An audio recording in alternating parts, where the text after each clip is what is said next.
Aló, buenas noches. Bienvenidos a esta nueva transmisión del estudio bíblico de los días miércoles de la Casa del Rey. Hoy, 18 de noviembre, vamos a seguir con nuestro estudio bíblico de versículo a versículo del Evangelio de Lucas. Y bueno, aquí tenemos una música de fondo y de paso, bueno, quiero darle un abrazo a todos mis queridos hermanos venianos y a todos los que, bueno, han nacido en aquel lindo departamento. Aquí en la esquina de la casa están en una gran fiesta y por eso esa música de fondo. Bueno, que Dios me los bendiga mucho, que Dios bendiga a este precioso departamento, bendiga a mis primos allá en Guayará y bueno, a todos los hermanos y hermanas que conocemos de por allá, como César, Jesús, Arguedas, etc. Un abrazo. Muy bien, vamos a iniciar con la lectura bíblica de la porción que nos toca estudiar en esta noche. Dice en Lucas, en el capítulo 19, desde el versículo 28. Recuerden, habíamos terminado, el anterior pasaje termina con la parábola de las 10 minas y termina el Señor diciendo lo que haría con aquellos enemigos que no querían que Él reinase, ¿no? Que los iba a decapitar. Bueno, en el versículo 28 dice esto: dicho esto, iba adelante subiendo a Jerusalén, y aconteció que llegando cerca de Betfagé y de Betania, al monte que se llama de los Olivos, envió 2 de sus discípulos, y diciendo: id a la aldea de enfrente, y al entrar en ella hallaréis un pollino atado, en el cual ningún hombre ha montado jamás. Desatadlo y traedlo. Y si alguien os preguntare: ¿por qué lo desatáis?, le responderéis así: porque el Señor lo necesita. Fueron los que habían sido enviados y hallaron como les dijo. Y cuando desataban el pollino, sus dueños les dijeron: ¿por qué desatáis el pollino? Ellos dijeron: porque el Señor lo necesita. Y lo trajeron a Jesús, y habiendo echado sus mantos sobre el pollino, subieron a Jesús encima, y a su paso tendían sus mantos por el camino. Cuando llegaban ya cerca de la bajada del monte de los Olivos, los discípulos, gozándose, comenzó a alabar a Dios a grandes voces por todas las maravillas que habían visto, diciendo: bendito el Rey que viene en el nombre del Señor, paz en el cielo y gloria en las alturas. Entonces algunos de los fariseos de entre la multitud le dijeron: Maestro, reprende a tus discípulos. Él respondiendo les dijo: os digo que si estos callaran, las piedras clamarían. Y cuando llegó cerca de la ciudad, al verla, lloró sobre ella, diciendo: oh, si también tú conocieses a lo menos en este día lo que es para tu paz, mas ahora está encubierto de tus ojos, porque vendrán días sobre ti cuando tus enemigos te rodearán con vallado y te sitiarán, y por todas partes te estrecharán, y te derribarán a tierra y a tus hijos dentro de ti, y no dejarán en ti piedra sobre piedra, por cuanto no conociste el tiempo de tu visitación. Y entrando en el templo, comenzó a echar fuera a todos los que vendían y compraban en él, diciéndoles: escrito está, mi casa es casa de oración, mas vosotros la habéis hecho cueva de ladrones. Y enseñaba cada día en el templo, pero los principales sacerdotes, los escribas y los principales del pueblo procuraban matarle, y no hallaban nada que pudiesen hacerle, porque todo el pueblo estaba en suspenso oyéndole. Muy bien. Es muy interesante. Aquí quizás hay algunas cosas que necesitamos considerar. una cosa importante ver que este relato de la entrada triunfal, que no tiene, digamos, una enseñanza en sí, así, ¿no? Pero está en los 4 evangelios, ¿no?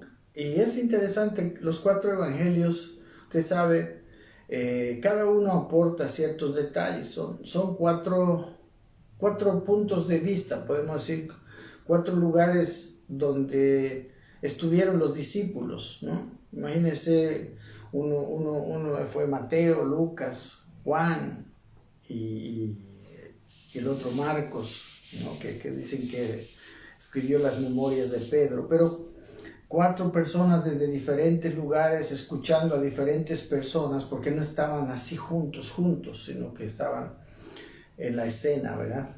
Y bueno, muy interesante, me parece muy interesante a mí que vamos a tratar de recrear algunos detalles digamos, rescatarlos, ¿no? De los otros evangelios.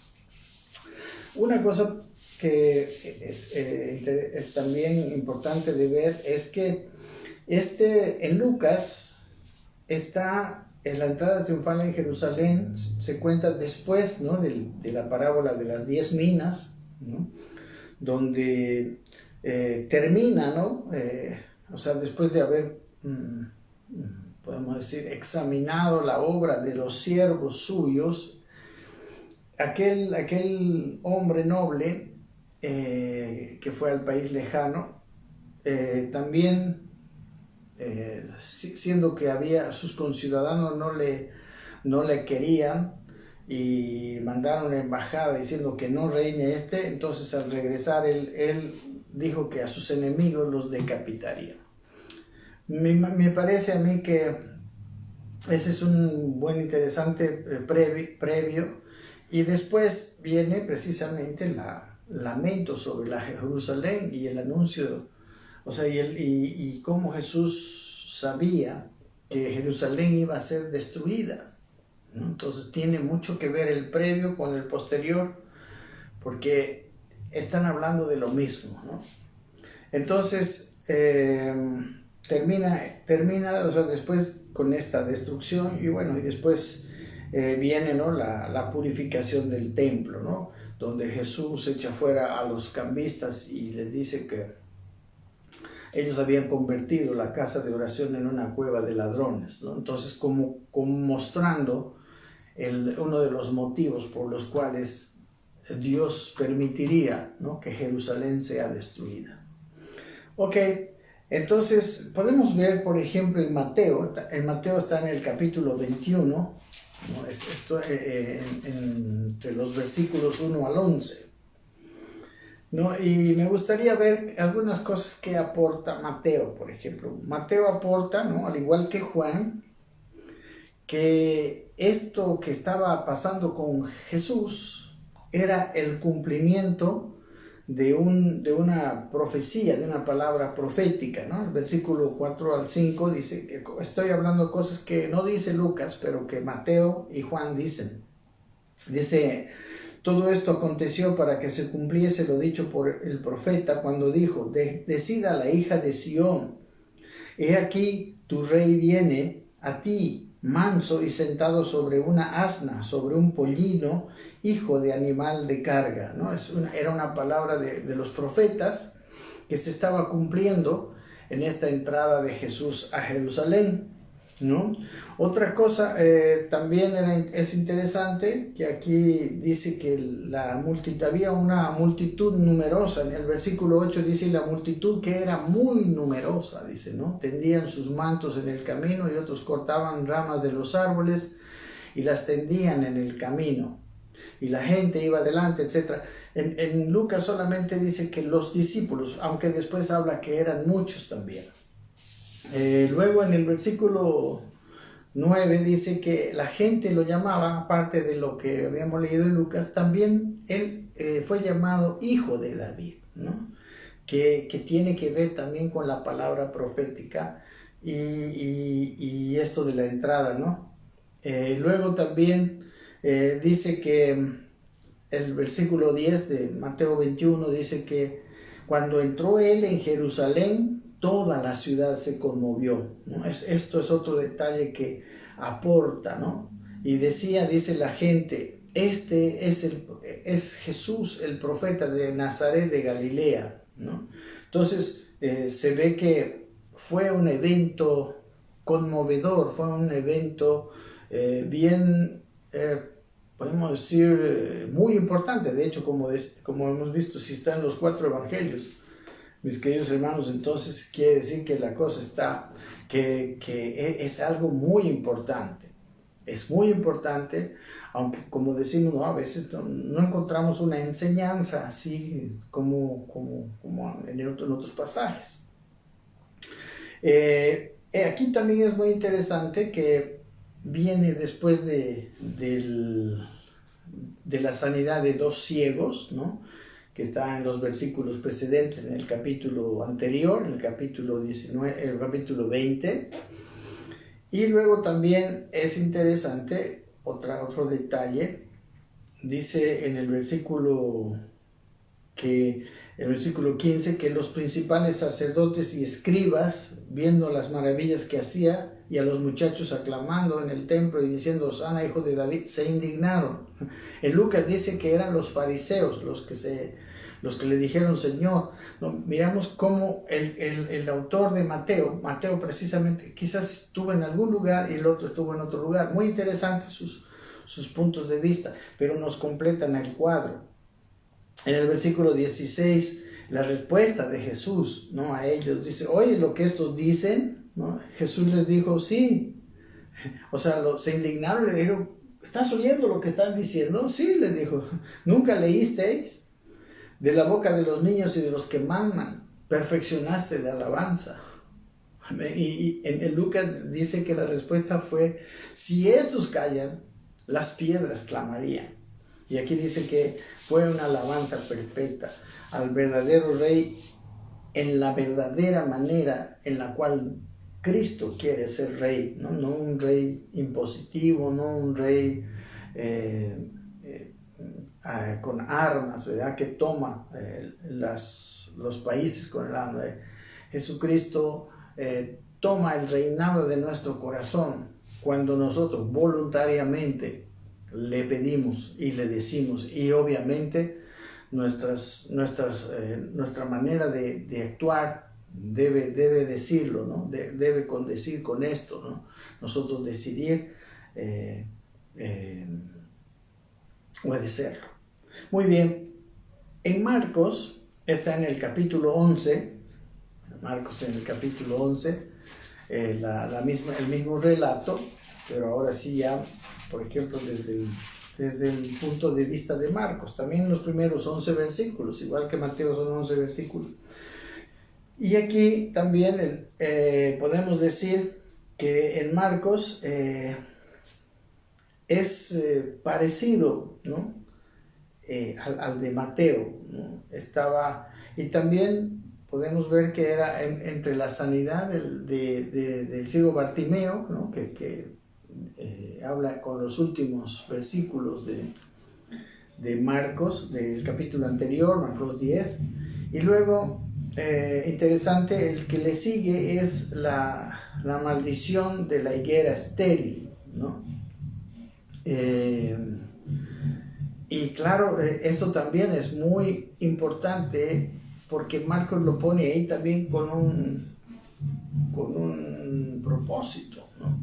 Entonces, la destrucción del templo que viene después, es como que Jesús aquí está diciendo que al salir después de ocurrir todo esto, ¿no? Él va y dice el versículo Marcos 11:12, al día siguiente cuando salieron de Betania, tuvo hambre, dice, ¿no? Y viéndole de lejos una higuera que tenía hojas, fue a ver si tal vez hallaba en ella algo, pero cuando llegó a ella nada halló, sino hojas, pues no era tiempo de higos. Entonces Jesús dijo a la higuera, nunca jamás coma nadie fruto de ti. Y lo oyeron los discípulos. Parece ser que la religión, ¿no? que era representada por los escribas, los fariseos, los sacerdotes, ¿no? Y la clase dirigente eran una higuera estéril, ¿no? Era una higuera que no daba fruto para Dios, siendo que ellos supuestamente, ¿no? Eran los representantes de Dios, los representantes de la palabra de Dios. Y la sentencia, ¿no? es muy fuerte, ¿no? Me parece una cosa que necesitamos meditar. Le dice: nunca jamás coma nadie fruto de ti. Y es interesante, ¿no? que la religión de los judíos es una religión muy cerrada, no da de comer religiosamente a otras religiones, ¿no? Más bien siempre ha sido, ¿no? Una religión muy centrada en ellos mismos, ¿no? Desde el tiempo de Jesús, a los gentiles, a los que no eran judíos, les llamaban los perros. No era una religión muy rara, ¿no? Muy difícil de mirar a Dios a través de ese tipo de religión. Y sí era estéril, ¿no? Porque siempre el propósito de Dios, al tener ese pueblo que Él había formado para sí, ¿no? De la simiente de Abraham, Isaac y Israel, era para que ese pueblo fuera una luz a las naciones, ¿no? Fuera una luz que se mostrara, si se dan cuenta, que se mostrara a las naciones, para que las naciones le conozcan a través de ese pueblo. Pero ese pueblo, en vez de ser un instrumento de dar a conocer a Dios, se enorgullecieron, y la verdad que la representación de Dios fue todo lo contrario, ¿no? Como les digo, es muy importante que usted lea la historia de esos tiempos cuando Jesús estaba ahí, ¿no? Y todos los años que vinieron después de su muerte hasta llegar al año 70, donde fue destruido Jerusalén. Era un caos, ¿no? Internamente en la ciudad de Jerusalén. Había facciones que estaban unos contra otros. Ahí se habla de los falsos cristos, personas que se hacían pasar. La situación era muy complicada. Ahora podemos ver, espero que no haya algún problema, ¿no? Espero que, no sé, creo que... ok, muy bien, eso acerca de Marcos, ¿verdad? Y luego viene la purificación del templo, ¿no? Entonces, Marcos es bastante un relato muy parecido al de Lucas. Y luego el Evangelio de Juan. En el Evangelio de Juan está en el capítulo 12.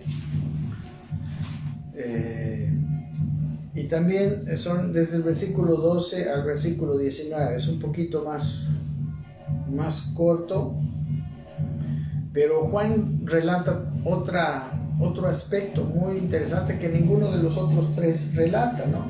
Y el relato, primero, desde el 12, dice que las grandes multitudes que habían venido a la fiesta, al oír que Jesús venía a Jerusalén, las que habían venido a la fiesta no solamente eran los habitantes de Jerusalén, sino gente que ahí había venido a la fiesta, tomaron ramas de palmera y salieron a recibirle, ¿no? Entonces, aquí también habla de la profecía cumplida, ¿no? En los versículos 14 y 15, ¿no? Que dice: y halló Jesús un asnillo y montó sobre él, como está escrito, dice: no temas, hija de Sión, aquí tu rey viene montado sobre un pollino de asna, ¿no? Otra cosa que aquí está bien también especificado es que él dice, el versículo 16, que no entendieron los discípulos al principio, esto no lo entendieron ellos, ¿no? Entonces, y también es interesante que el pasaje previo es esa reunión que tuvieron, ¿no? Los judíos, los principales sacerdotes, por el hecho de que los capítulos, el capítulo 11, el capítulo anterior, había sido el capítulo de la resurrección de Lázaro, ¿no? Y la resurrección de Lázaro fue un evento muy conocido, ¿verdad? Y no solamente fue un evento muy conocido, sino que en esto de la resurrección de Lázaro, la gente pues lo reconoció, por eso la entrada triunfal a Jerusalén, ¿no? Fue tan reconocido este asunto que dice que los sacerdotes, en el versículo 10, dice, los principales sacerdotes acordaron dar muerte también a Lázaro, no solamente a Jesús, sino a Lázaro, dice, porque a causa de él muchos de los judíos se apartaban y creían en Jesús, ¿no? A causa de Lázaro que había resucitado, claro, después de 4 días, recuerdan el pasaje. Y luego también que se ve, ¿no? Aquí cuál era el motivo, ¿no? En el versículo 17 dice que bueno, desde el 16, ¿no? Estas cosas, dice, no las entendieron los discípulos al principio, pero cuando Jesús fue glorificado, entonces se acordaron de que estas cosas estaban escritas acerca de él y de que se las había hecho. Y daban testimonio la gente que estaba con él cuando llamó a Lázaro del sepulcro y le resucitó de los muertos, ¿no? Se había extendido como reguero de pólvora la noticia y era parte del éxito que tuvo, digamos, y por eso fueron las multitudes a verle. Dice versículo 18, por lo cual también había venido la gente a recibirle, pues había oído que había sido hecha esta señal. Y miren, aquí también habla del motivo por el cual los fariseos estaban enojados. Dice el versículo siguiente, 19, Juan 12, 19, pero los fariseos dijeron entre sí, dice, ya veis que no conseguís nada, mirad, el mundo se va tras él, ¿no? Aquí habla de que había una envidia, ¿no? Había como que estaban mirando que Jesús les estaba quitando la autoridad, el protagonismo a ellos, ¿no? Eso se ve, ¿no? Que estaba pasando. ¿Ok? Bueno, así es un pequeño, podemos decir, un pequeño paneo por todas las visiones de este mismo pasaje que dan los otros evangelios. Ahora vamos a tratar de entrar un poquito más al texto en sí de Lucas 19. Bueno, el versículo 28 dice, dicho esto, iba adelante subiendo a Jerusalén. Recuerdan que desde antes, ¿no? Desde el capítulo 17, ¿no? Tenemos el 17:11, dice, yendo a Jerusalén pasaba entre Samaria y Galilea, ¿no? Él se vino desde Samaria y Galilea, ¿no?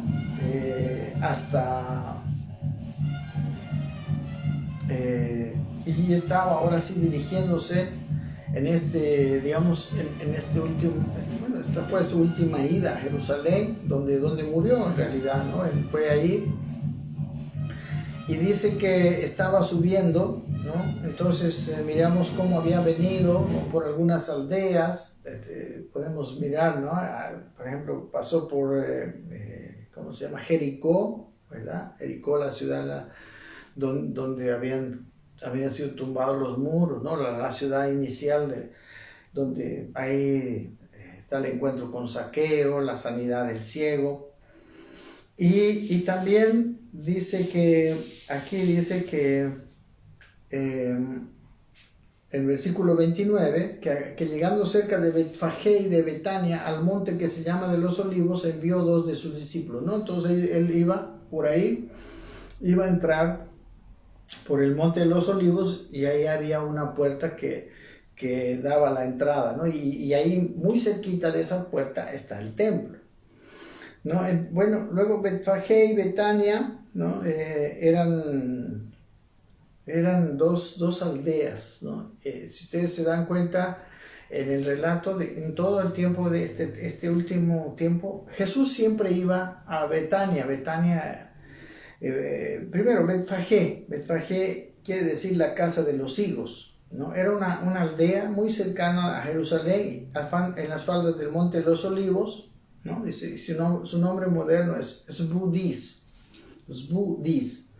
Y ahí era muy cerquita también de Betania, otro pueblito, ¿no? Betania quiere decir casa de dátiles. Era un pueblo en la ladera oriental del Monte de los Olivos, más o menos a 3 kilómetros de Jerusalén. Imagínense, 3 kilómetros de Jerusalén son unas 30 cuadras. Bueno, para nosotros se ve un poco rápido, ¿no? Yendo en auto sobre todo, pero era nomás, había 3 kilómetros de distancia, no era ni muy lejos ni muy cerca, dependiendo cómo lo vemos, ¿no?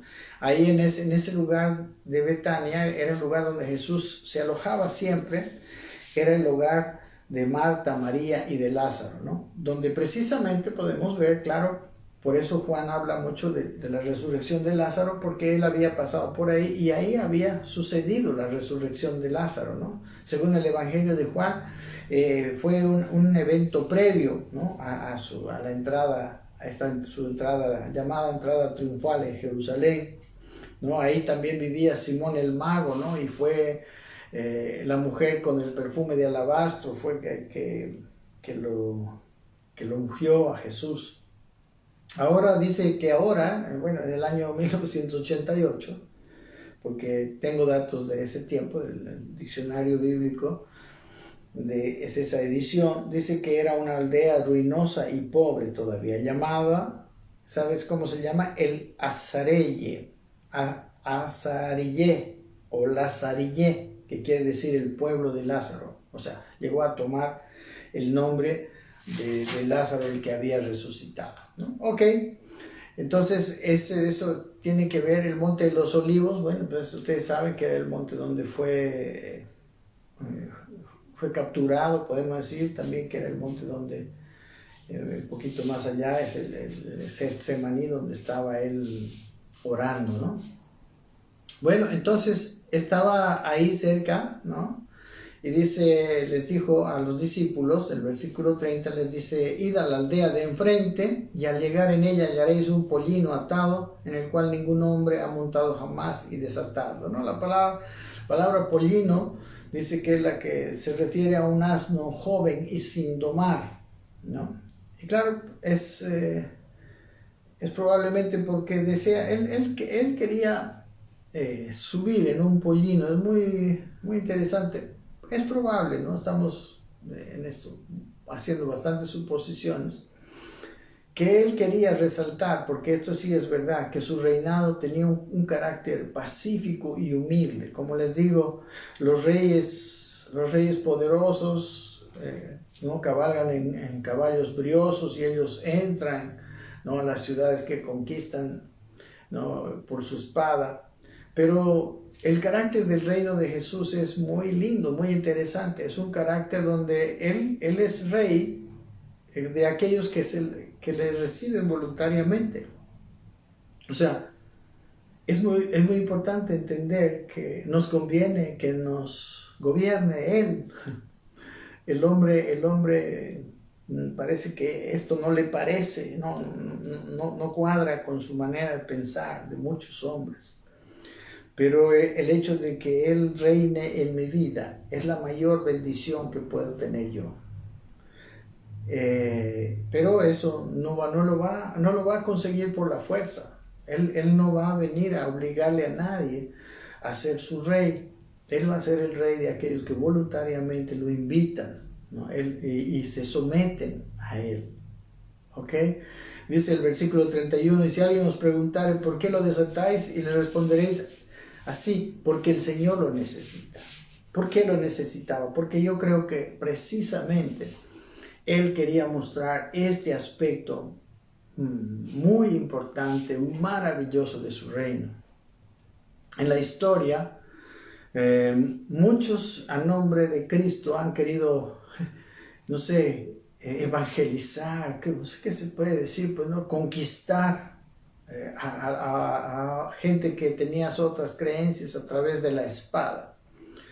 Es totalmente incongruente con el Evangelio y también incongruente con con la manera en cómo es el reino de Dios y cómo se presenta el reino de Dios en la Biblia, ¿verdad? Aquí está una de las cosas que él hace y es una figura muy descriptiva, ¿no? Bueno, versículo 32 dice que fueron los que habían sido enviados y hallaron como les dijo, y cuando desataban el pollino, sus dueños les dijeron: ¿por qué desatáis el pollino? Ellos dijeron: porque el Señor lo necesita, ¿no? Y lo trajeron a Jesús, y dice: y habiendo echado sus mantos sobre el pollino, subieron a Jesús encima, ¿no? Luego dice: y a su paso tendían sus mantos por el camino. Y cuando llegaban ya cerca de la bajada del Monte de los Olivos, que luego tenía otra subida y entraba por una puerta a Jerusalén, dice: toda la multitud de los discípulos, gozándose, comenzó a alabar a Dios a grandes voces por todas las maravillas que habían visto. Entonces algunos de los fariseos de entre la multitud le dijeron: Maestro, reprende a tus discípulos. Y él respondiendo les dijo: os digo que si estos callaran, las piedras clamarían. Miren, es interesante, es tremendo. Cada vez que caracterizamos más a la religión, ¿no? Me parece muy interesante el dato que nos da Marcos, que es como una higuera estéril, ¿no? Miren, toda la multitud se gozaba. Una de las razones que vemos que seguro era una de las razones del gozo era la resurrección de Lázaro. No sé si ellos habían entendido, pero muy cerquita también estaba cuando el ciego Bartimeo fue sanado, y la conversión de Zaqueo, que me imagino también trajo mucha alegría a la ciudad de Jericó, porque él dio la mitad de sus bienes y era muy rico, a los pobres, y luego devolvió a todos aquellos a quienes supuestamente había defraudado. No, había motivos de gozo, de gozarse, pero la religión estéril de los fariseos se enoja más bien, ¿no? Le dice: repréndelos. Los fariseos, hermano, y la gente religiosa no tiene misericordia, ¿no? Solo quiere que se cumplan sus reglas religiosas, sus interpretaciones humanas y distorsionadas de los mandamientos de Dios. Ellos están carentes de misericordia, ¿no? Cuando Jesús sanó a un hombre con mano seca en sábado, no les importó el hombre, les importaba que era día sábado, que según ellos era un día donde no se podía sanar. O sea, es muy triste, mis queridos hermanos, y espero que no caigamos en las guerras religiosas, porque muchas veces con el nombre del cristianismo se han hecho cosas terribles, ¿no? Y bueno, no podemos. Bueno, vamos a seguir adelante y vamos a mirar algunas cosas más acerca de esto. Ok, entonces él dijo: si ellos callan, las piedras clamarían. Cualquiera podía estar contento con Jesús por las cosas que habían pasado. Y él mismo, miren, en el versículo 41 dice que cuando llegó cerca de la ciudad, al verla, lloró sobre ella. Amén. Miren, Jesús, como muchos profetas, ¿no? Como por ejemplo Jeremías también, que fue un profeta que profetizó ya cerquita de la destrucción de su pueblo, de Jerusalén. Jesús también lloró. Jeremías se le conoce con el nombre de el profeta llorón, ¿no? Él escribe el libro de Lamentaciones. Entonces él lloró por el juicio de la ciudad. Él ama. Mis queridos hermanos, ¿sabe cómo? Es como Dios, que va a traer el juicio, también llora por el juicio, como si fuera una contradicción. Pero ¿saben? Cuando Dios manda un juicio, en su corazón él llora, porque él no quiere hacerlo. Pero Dios, habiendo dado oportunidades, ¿no? En este caso, desde Juan el Bautista, ¿no? que venía hagan frutos dignos de arrepentimiento, arrepiéntanse. Y luego el mismo Jesús en su predicación y en su ministerio, 3 años. Si la gente después de estas cosas quiere seguir en sus malos caminos, Dios tiene que hacer justicia. Si la persona no quiere cambiar, o sea, el dejarlos, el dejar que continúen, es como hacerle un mal a la humanidad. De hecho, mis queridos hermanos, aquí hay, o sea, es una de las razones que quiero decir, Dios ama al mundo. Pero la manera en que Dios va a salvar al mundo es transformando al mundo, transformando a las personas. Por eso, en el nuevo nacimiento, cuando uno recibe a Cristo, hay un cambio de naturaleza. Dios pone su naturaleza, dice el apóstol Pedro, dice el apóstol Pablo, que empezamos a ser participantes de una nueva naturaleza que debemos desarrollar en la vida. Entonces, el Señor no salva a la gente para que siga siendo malo, digamos, no le trae salvación, no le trae sanidad, aunque quizás muchas personas han aprovechado eso. Y luego la otra es que si Él quisiera, nosotros podemos decir, ¿por qué no nos salva de una vez a todos? Yo creo que hay una especie de impotencia, ¿no?, de parte de Dios con respecto al libre albedrío que nos dio. Él nos dio un libre albedrío que Él no va a violar. Él decidió no violar. Y si el hombre no quiere, pues el hombre va a tener, porque también Dios es el encargado de ser la justicia del universo. Él es justo. Amén. Él quiere salvar a los pecadores para transformarlos en hombres buenos y justos, hombres que tengan su carácter. Por eso hemos dicho que Cristo quiere venir a nuestros corazones para cambiar nuestras vidas y hacernos hombres de bien, hombres de amor, hombres que hacen el bien pues a la tierra, a la humanidad. Pero si a pesar de que gratuitamente Dios les da la oportunidad, nos da la oportunidad de cambiar, y nosotros no tomamos esta oportunidad y queremos seguir haciéndolo mal, ¿sabe? Dios ya no lo tolera. Nos da al hombre la oportunidad de cambiar gratuitamente, con toda su fuerza y su ayuda. Claro, con nuestra decisión también.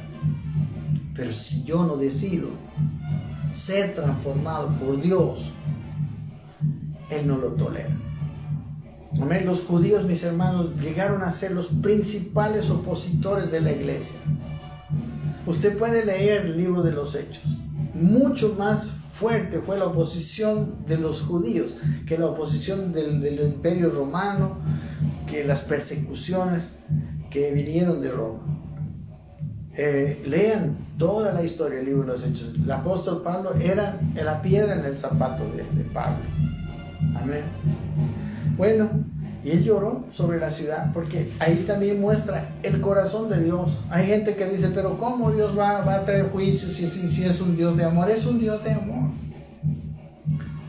Pero el Dios de amor no puede. El Dios de amor les dice a los malos, yo he pagado por sus pecados. Yo quiero perdonar sus pecados, pero quiero transformar sus vidas. Porque no quiero perdonar sus pecados para que ustedes sigan haciendo daño a los demás.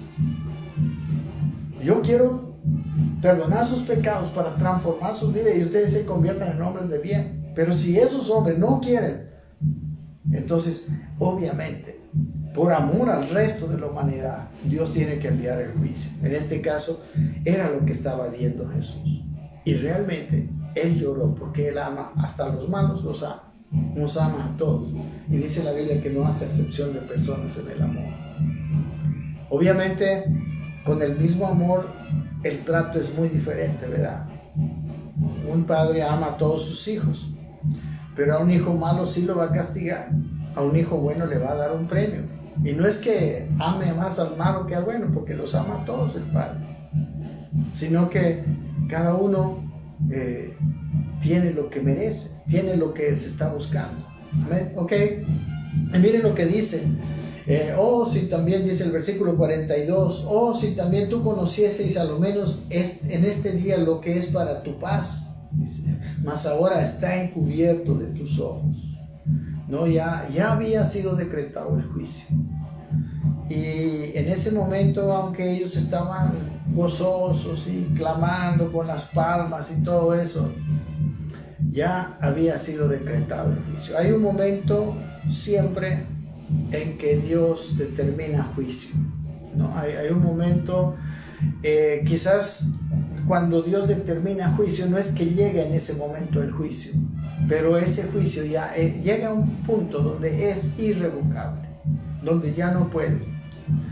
En el desierto, cuando ellos entraron a la tierra prometida, dijo: hasta aquí ya se han revelado 10 veces y ahora ya no hay vuelta atrás. Después ellos se quisieron abuenar con Dios, quisieron entrar. Es más, si ustedes conocen, dijeron: entremos, y bueno, fueron derrotados. Llega un punto en que Dios da oportunidad.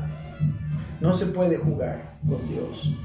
Y es más, el propósito de Dios de llevarnos a ser como su Hijo, ese propósito está vigente.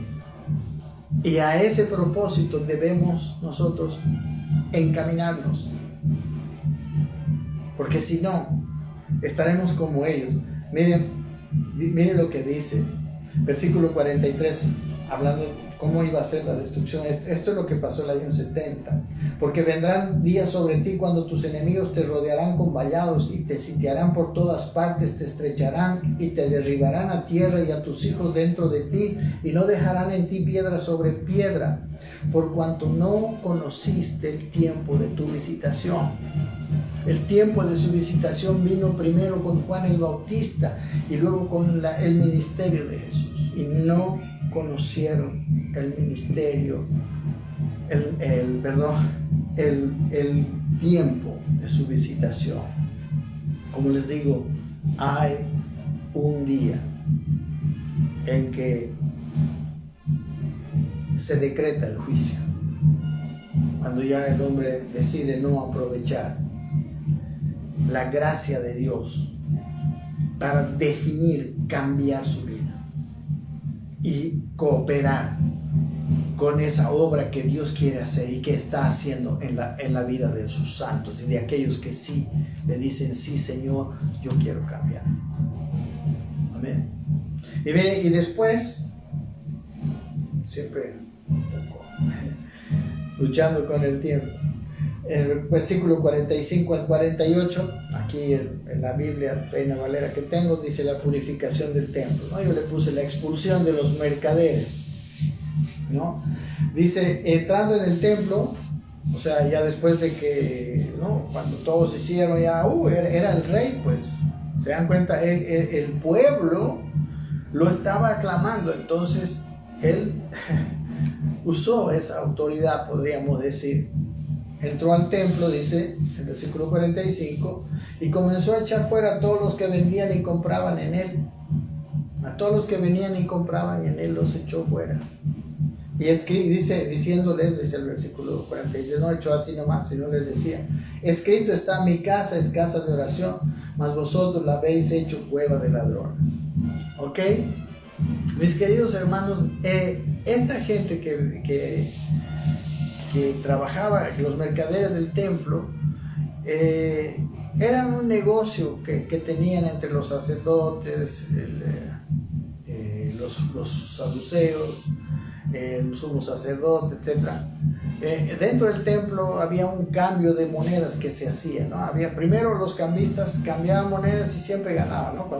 Es como cuando cambiamos dólares o bolivianos, bueno, volvemos a cambiar bolivianos a dólares, siempre perdemos. Pero también, o sea, se había hecho una cuestión, un negocio, ¿no?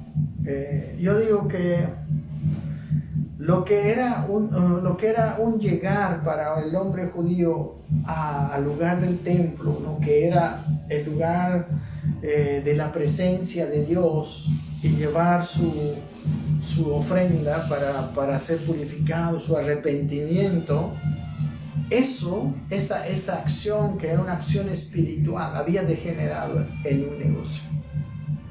La casa de oración se había convertido, se había hecho cueva de ladrones. Tristemente, así fue, y no fue una vez. Por lo menos fueron la anterior vez también, en el año cuando Nabucodonosor destruyó también Jerusalén. Estaban los líderes religiosos de ese tiempo. Habían bajado de adoradores verdaderos, de adoradores arrepentidos, a avariciosos comerciantes. Usted puede leer aquí en todos los evangelios cuán duro Jesús los trataba, cuán duro Jesús los criticaba, porque Él tenía en su corazón una pena porque la gente no era llevada a Dios. La gente no era llevada a Cristo, la gente era metida, podemos decir, en una maquinaria religiosa sin sentido y sin fruto, como la higuera estéril. Tenemos que tener mucho cuidado.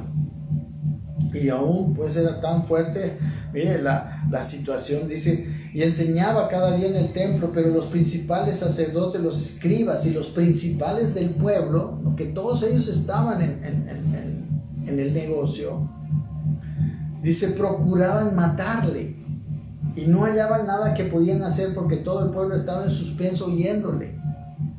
Ellos, cuando tú tocas la religión vacía, procuran matarle. Qué condición tan triste, mis queridos hermanos, cuando se pierde el gozo, o sea, aplicándolo a nuestra vida, que nuestra vida no se convierta en una religión estéril. Es muy triste, mis queridos hermanos, la condición de un hombre que viene al Señor Jesucristo y pierde el gozo de la comunión con Dios, ¿no? Y reemplaza ese gozo de la vida, de la comunión, de esa transformación que va teniendo por la comunión y por el trato y el trabajo de Dios en él.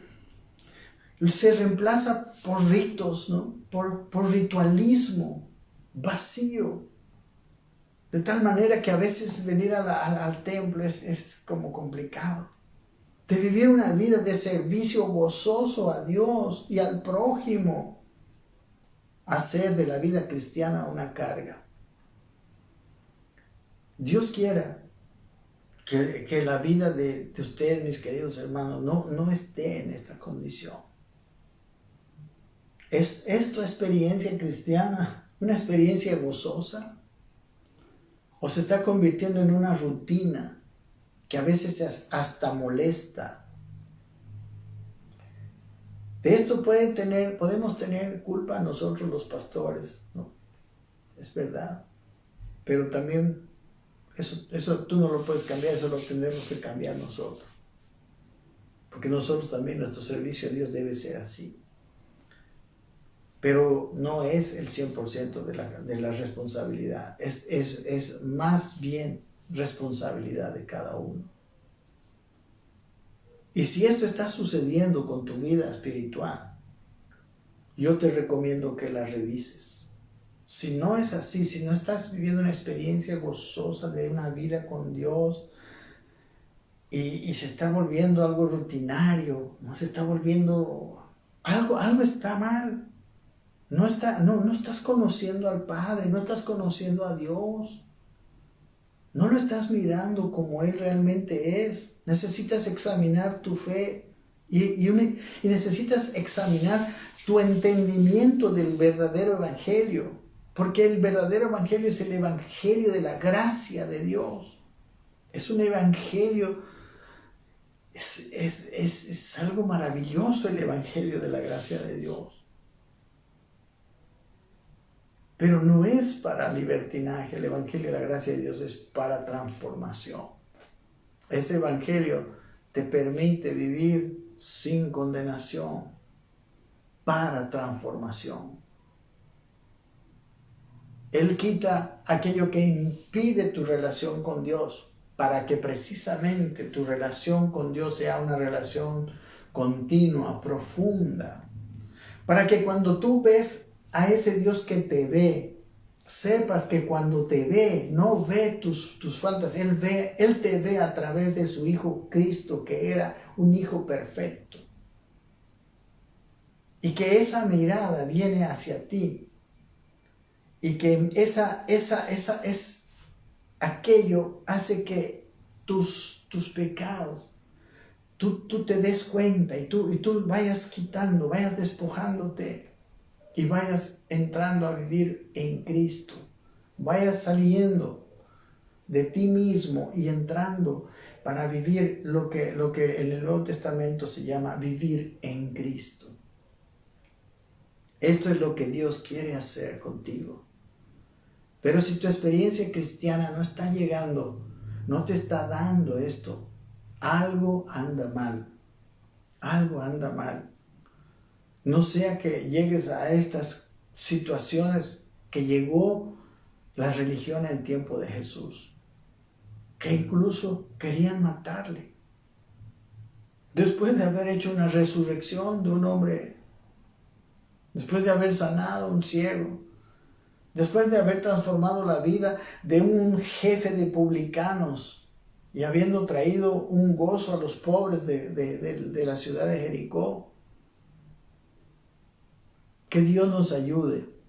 Yo no quiero seguir más adelante, yo quiero que nos quedemos con esta verdad. Así que, mis queridos hermanos,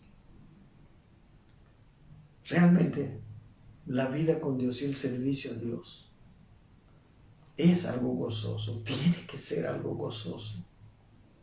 Si no, algo se ha entremezclado ahí. No estás conociendo al Dios verdadero y pídele a Dios que te dé un espíritu de sabiduría en el conocimiento de Él. Y del Evangelio, que es un Evangelio de gracia, porque Dios nos ama. Y Dios quiere transformarnos. Él no nos salvó para que sigamos haciéndolo mal. No, Él nos salvó para transformarnos y que una vez transformados el mundo pueda verle a Él a través de vernos a nosotros y también pueda reconectarse a Él a través de su pueblo. Muchas gracias por tu atención en esta noche. El próximo miércoles seguimos con el capítulo 20. Que Dios te bendiga.